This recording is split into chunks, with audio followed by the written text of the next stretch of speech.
भारतीय ज्ञान परंपरा केंद्र के तहत हरदेव जोशी राजकीय कन्या महाविद्यालय में गुरु पूर्णिमा के आलोक में विद्यार्थियों के जिज्ञासाओं का जवाब दिया जा रहा है। विद्यार्थी अब प्रश्न पूछने लगे हैं, यह बहुत ही शुभ संकेत है। एक विद्यार्थी का प्रश्न है कि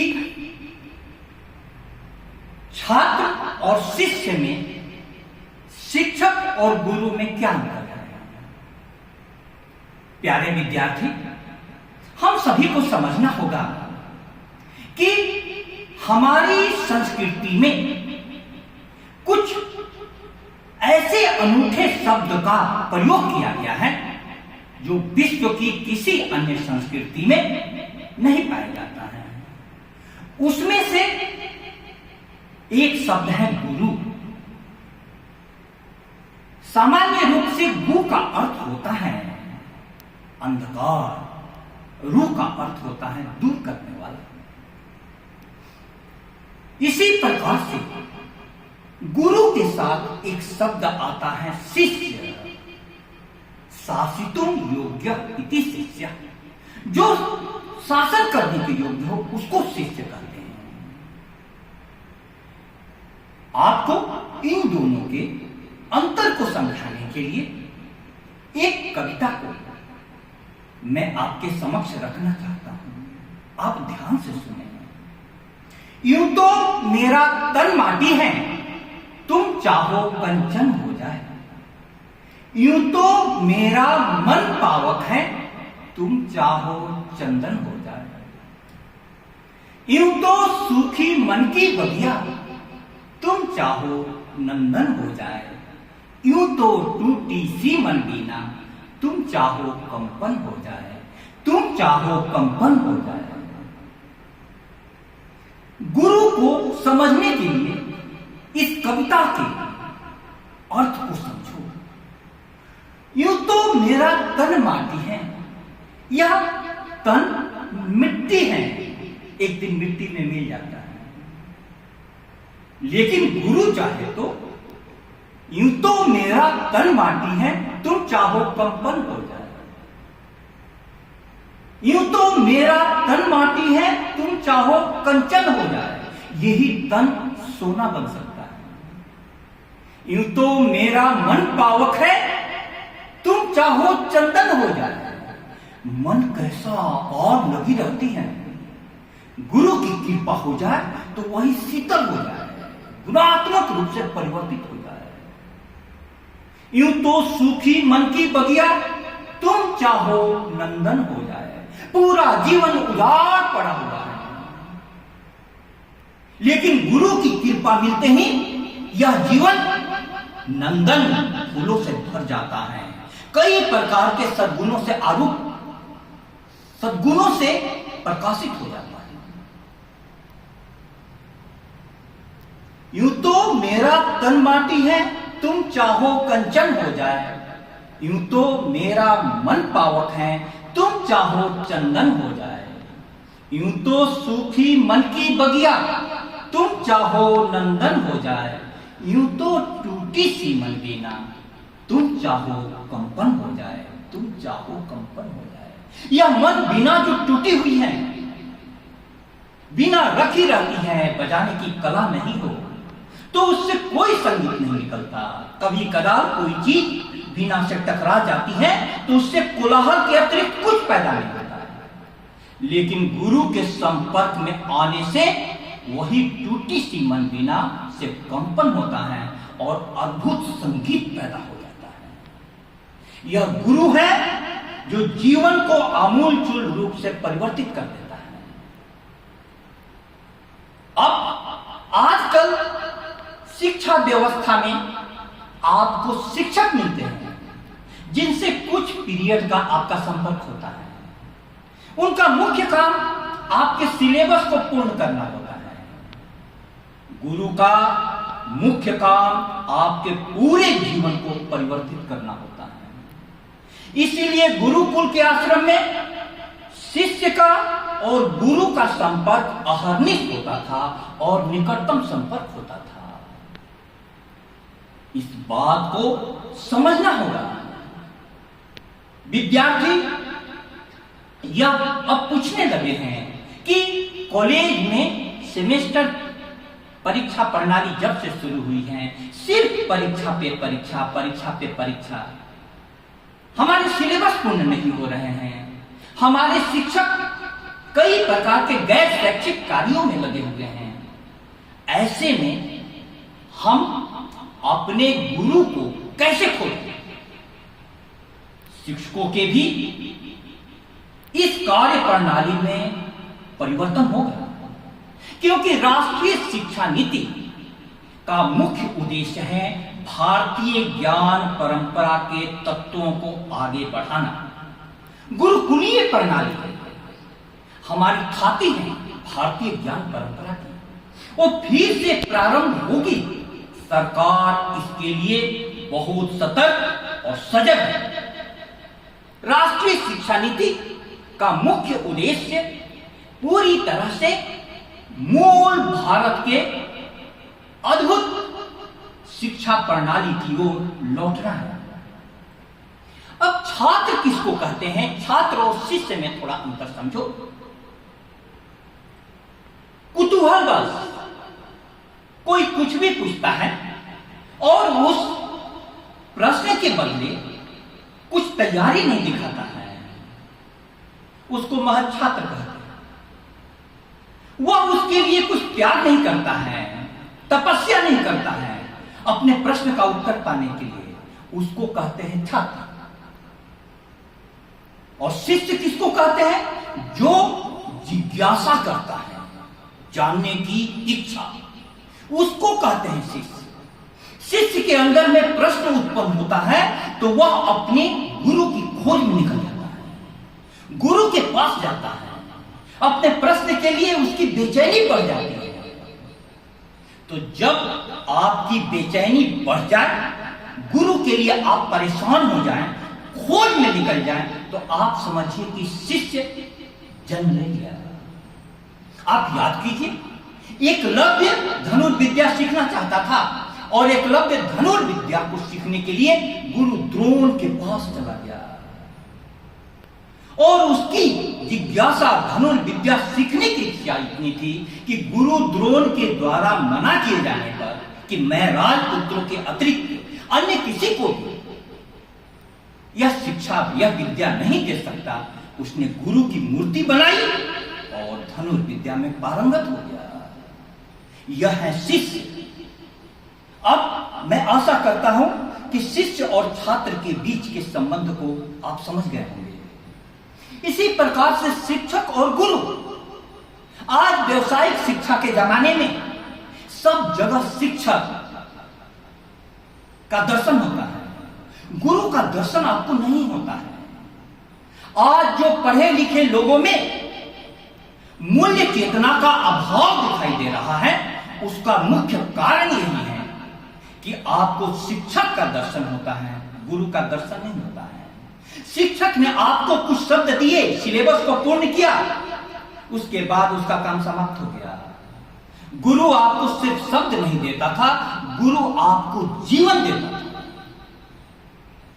और भारत आचार्यों का देश है, विचारकों का नहीं। आचार्यों का देश मतलब गुरु अपने आचरण से आपके जीवन को परिवर्तित कर देता था। विद्यार्थी जो शब्द सुनता है उससे उतना नहीं बदलता है जितना वह गुरु को देखता है और बदल जाता है। तो प्यारे विद्यार्थियों, इस बात को आप जानो कि हमारी ज्ञान परंपरा कितनी अद्भुत थी, कितनी व्यापक थी और कितनी गहरी थी। उस ज्ञान परंपरा के लिए आपको तपस्या ही एकमात्र मार्ग है। जीवन की जैसी परिभाषा करोगे, तुम्हारा जीवन वैसा हो जाएगा। आजकल जितने भी आपको व्यभिचार की, भ्रष्टाचार के, दुराचार की और हिंसा की खबरें देखने को मिलती है। उसका मूल कारण क्या है? जीवन की परिभाषा गलत हो गई है। हमारे गुरुओं ने कहा था, त्यागेन एकेन अमृत तत्व आंशु। एक त्याग से ही अमृत तत्व की प्राप्ति होती है, त्याग से। हमारी विद्या का उद्देश्य था सा विद्या या विमुक्तये। वह विद्या वही है जो मुक्ति प्रदान करे। अब मुक्ति प्रदान करने का मतलब क्या होता है? क्या कोई मर गया तो मुक्त हो गया? ऐसा बात नहीं है। मुक्ति का मतलब होता है कि आपके अंदर में जो कुछ भी काम, क्रोध, लोभ, मोह है बीज रूप में, वह बीज रूप में रह जाए। लेकिन गुरु के संपर्क से वह काम आपका ब्रह्मचर्य बन जाए, क्रोध आपका करुणा बन जाए, लोभ आपका दान बन जाए, मोह आपका त्याग बन जाए। अब हमारे समक्ष चुनौतियां हैं। अभी महाविद्यालय में एडमिशन का काम, एग्जामिनेशन का काम, विद्या संबल का काम, कई प्रकार के काम, स्कूटी का काम, स्कॉलरशिप का काम, सब कुछ एक साथ चल रहे हैं। अब इसमें आपकी क्लासेस तो प्रभावित होगी, लेकिन आपने प्रश्न किया तो भारतीय ज्ञान परंपरा के तहत उन प्रश्नों को का समाधान करना मेरा उत्तरदायित्व बनता है। आप अपना जीवन गुरु पूर्णिमा, एक विद्यार्थी ने प्रश्न किया है कि सर गुरु पूर्णिमा को कैसे मनाया जाए? इस एक प्रश्न को मैं ले लेता हूं। गुरु पूर्णिमा आषाढ़ मास की पूर्णिमा के दिन गुरु पूर्णिमा मनाई जाती है, जो अभी 10 जुलाई को मनाई जाएगी। आप गुरु तत्व को खोजें। गुरु का अर्थ क्या होता है? विराट। गुरु का उल्टा लघु। लघु जीवन में लघु की तरफ जो देखते हैं छोटे रह जाते हैं, गुरु की तरफ जो देखते हैं वे विराट हो जाते हैं। योग वासिष्ठ की पंक्ति है, सर्व स्व संकल्प वसा लघु भौति व गुरु। सभी अपने संकल्प से या तो छोटे रह जाते हैं या बड़े हो जाते हैं। आपके जीवन में गुरुता लाने वाले तत्व दिखाई देते हैं। भारतीय संस्कृति कहती है अपनी मां को याद करो, मातृ देवो भव। मैं भी जब अपने मां को याद करता हूं तो मेरी पढ़ाई के लिए वो कितना दिन रात तपस्या करती थी, दिन रात लगी रहती थी, पास बैठती थी, उठने नहीं देती थी। यहां तक कि कोई दोस्त बुलाने आता था तो बोल देती थी कि घर में नहीं है। मैं बोलता था कि मां तुमको पाप लगेगा। बोली कि मैं पाप का भार वहन कर लूंगी, तू पढ़। और मां गुरु, प्रथम गुरु। बच्चे की पढ़ाई के लिए भी झूठ बोलना तो गुरु है। एक विद्यार्थी ने बहुत अच्छी कविता बोली थी, मां झूठ बोलती है। मां क्यों झूठ बोलती है? स्वयं भूखी है लेकिन बोलती है मैंने खाना खा लिया। मां बच्चों के लिए कई प्रकार के झूठ बोलती हैं। उसमें से बच्चों को पढ़ाने के लिए मां क्या क्या तपस्या नहीं करती है। फिर कभी देखा नहीं मां के गले में हार को, फीस के दिन बिक गई जो वह निशानी याद है, वक्त से पहले ढली जो वह जवानी याद है, मुझको अपने जिंदगी की हर कहानी याद है। हमारी संस्कृति कहते हैं पितृदेवो भव, पिता को देवता समझो। हमारे पिताजी मिलिट्री मैन थे, उसके बावजूद भी सुबह सुबह रामचरितमानस लेकर के बैठ जाते थे। इतने प्रसन्न मन से, इतने शांत मन से पढ़ते थे। उसको देख करके यह लगा कि विद्यार्थी का जीवन कैसा होना चाहिए।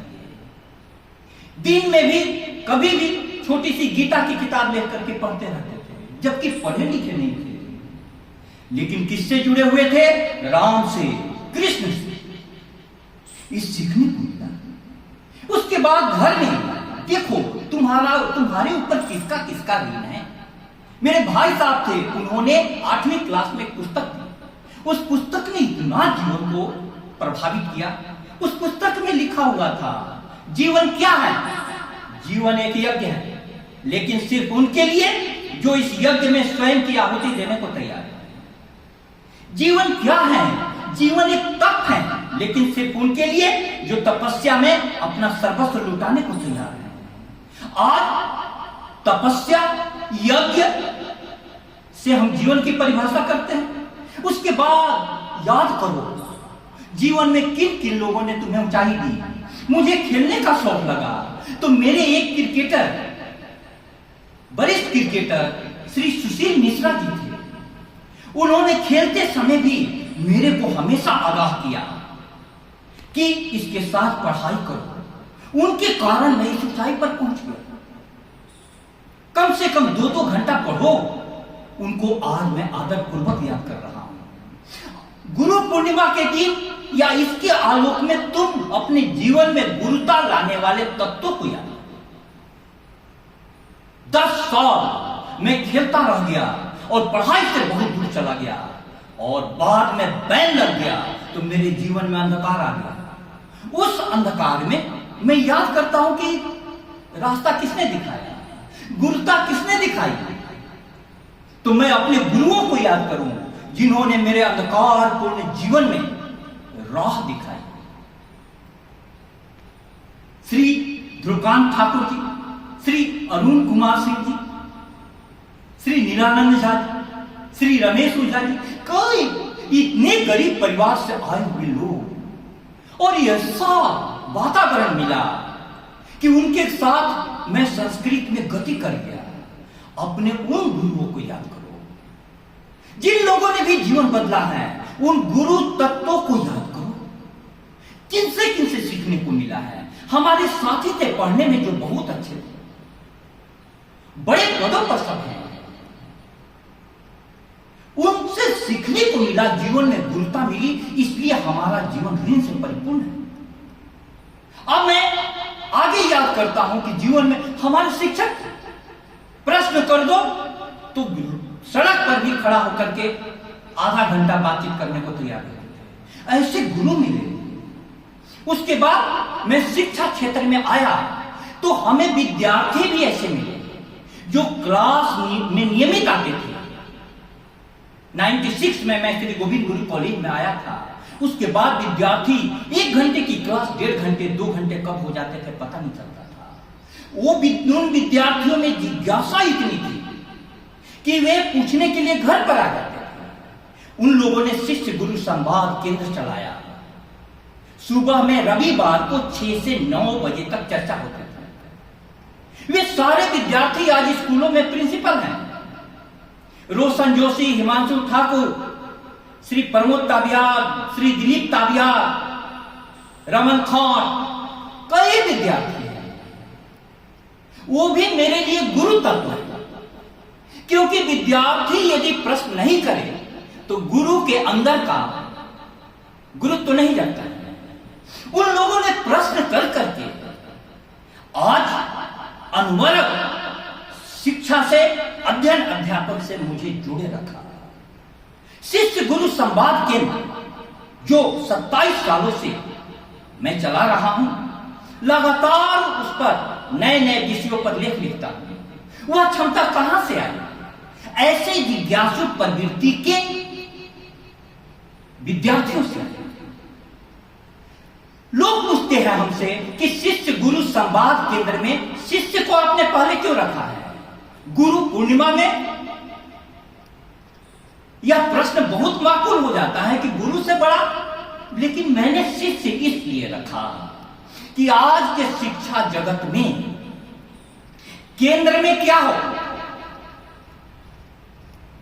ओशो की फिलॉसफी पढ़ने से मुझे पता चला कि शिष्य को केंद्र में रखा जाना चाहिए। क्योंकि जीवन उसका है, भविष्य उसका है। इसीलिए शिष्य केंद्र में तो मैंने शिष्य को पहले रख दिया। और दूसरी बात कि शिष्य मैं भी हूं, हमेशा सीखने की ललक यदि नहीं हो, शिष्य तो मर जाए, तो आप गुरुता को प्राप्त नहीं कीजिएगा। हमारे घर पर वातावरण, मैडम फिलोसॉफी की, दर्शन शास्त्र की आचार्य, उन्होंने पूरी तरह से घर पर पढ़ाई का माहौल बनाए रखा। वो भी गुरु है। आप गुरु तत्वों को खोजें। मैं कॉलेज में आता हूं, यहां कितने अच्छे अच्छे शिक्षक हैं। मैं देखता हूं कि किनसे क्या सीखा जा सकता है। वे सभी अपने अपने विषय की साधना करके इस ऊंचाई पर पहुंच करके आए हैं, तो उनसे सीखिए। प्रिय विद्यार्थी, मैं कहना चाहता हूं कि गुरु पूर्णिमा के आलोक में जिन लोगों ने भी तुम्हारे जीवन को बदला है, ऊंचाइयां दी है, गुरुता दी है, उन तत्वों को याद करो। तब तुम्हें पता चलेगा कि तुम्हारा जीवन कितना बदल जाता है, कितनी श्रद्धा से भर जाता है। हम सभी ने जीवन की परिभाषा बदल दी। आज छात्र जो हैं, खाओ पियो मौज करो, इस फिलोसफी पर चल रहे हैं। विद्यार्थी जीवन इसके लिए नहीं था। हमारे गुरु कहते हैं, विद्यार्थिना कुतो सुखम, विद्यार्थी को सुख कहा, सुखार्थिना कुतो विद्या, सुखार्थी को विद्या कहा। ये दोनों एक साथ नहीं मिल सकते, दोनों एक साथ नहीं मिल सकते। आज के विद्यार्थियों को यह बात समझनी होगी गुरु पूर्णिमा के आलोक में कि विद्यार्थी व त्यजेत सुखम, विद्यार्थी बनना है तो सुख को त्याग दो। सुखार्थी व त्यजेत विद्या, सुखार्थी बनना है, विद्या छोड़ दो। आज की मुख्य समस्या क्या है? महाविद्यालय में एडमिशन आप ले लेते हैं, आप पुस्तक, मौलिक पुस्तकें नहीं खरीदते हैं, पासबुक, क्लास में नियमित नहीं आते हैं। और अभी के विद्यार्थी, कोरोना काल के बाद के विद्यार्थी तो सिर्फ कॉलेज में स्कूटी के लिए, स्कॉलरशिप की सूचना के लिए, स्कॉलरशिप के लिए अंगूठा लगाने के लिए और कुछ फॉर्म वगैरह जमा कराने के काम से आ गए। आप इसका मतलब विद्यार्थी नहीं है। विद्या का जो अर्थी हो, तो अपनी बात को मैं समाप्त करते हुए कहना यह चाहता हूं कि गुरु पूर्णिमा के आलोक में आप अपने में शिष्यत्व जागृत करें, शिष्य बनो। सबको सीखना चाहिए और तब सीखने की प्रवृत्ति हो, आंखें हो, तो तुमको कई प्रकार के गुरु दिखाई देंगे। भारतीय संस्कृति का एक अनुपम उदाहरण बताऊं कि एक गुरु नदी के किनारे स्नान करने गया और उसके हाथ में एक पात्र था और वह पात्र जल पीने के लिए, जल भरने के लिए था। उसने देखा कि उसके सामने में एक कुत्ता आया और वो पानी पी लिया बिना पात्र के। उस गुरु ने तत्काल वो पात्र हटा दिया, बोले कि इस सामान की भी जरूरत नहीं है। जब कुत्ता बिना पात्र के पानी पी सकता है, तो मैं बिना पात्र के क्यों नहीं पानी पी सकता हूं? इसके पीछे मूल संदेश क्या है? इसके पीछे मूल संदेश है कि जीवन में जितना सामान बढ़ता जाएगा, इंसान उतना छोटा होता जाएगा। सामान के पीछे मत भागो। आजकल के विद्यार्थी मोबाइल के पीछे, कपड़ों के पीछे, गाड़ी के पीछे, सारी प्रकार की सुख सुविधाओं के पीछे भाग रहे हैं और उनके जीवन में तनाव बढ़ता जा रहा है। हमारी भारतीय ज्ञान परंपरा कहती है सामान कम से कम हो ताकि इंसान विराट से विराट तक हो। हमारे व्यक्तित्व में तन है, हम तन नहीं हैं।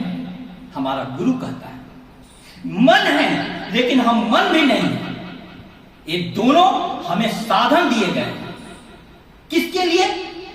आत्मा को प्राप्त करने के लिए, आत्मा को प्राप्त करने के लिए। इसलिए मेरी कविता की पंक्ति है, तुमको जो खुद से मिला सके वही शिक्षा है, अन्यथा एक भिखारी की दूसरे भिखारी को दी गई भिक्षा है। खुद से मिलो, आत्मा से मिलो। गुरु पूर्णिमा के आलोक में आपकी आत्मा जागृत हो। आधुनिक शिक्षा ने हम पर ऐसी मान्यताएं ला दी हैं, हर व्यक्ति खुद से दूर दौड़ रहा पाने को गाती है। सिर्फ शिक्षा का उद्देश्य गद्दी, पोस्ट ये प्राप्त करना हो गया। अब बड़े बड़े पद पर गए हुए लोग भ्रष्टाचार में जेल में सड़ रहे हैं, अथवा व्यभिचार में फंसे हुए हैं, अथवा मरने को की कगार पर हैं। इस शिक्षा से क्या होगा?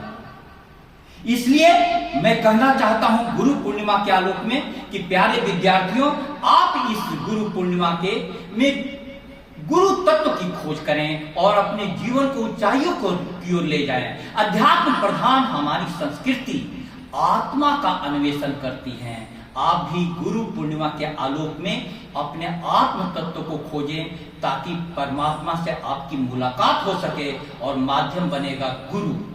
धन्यवाद।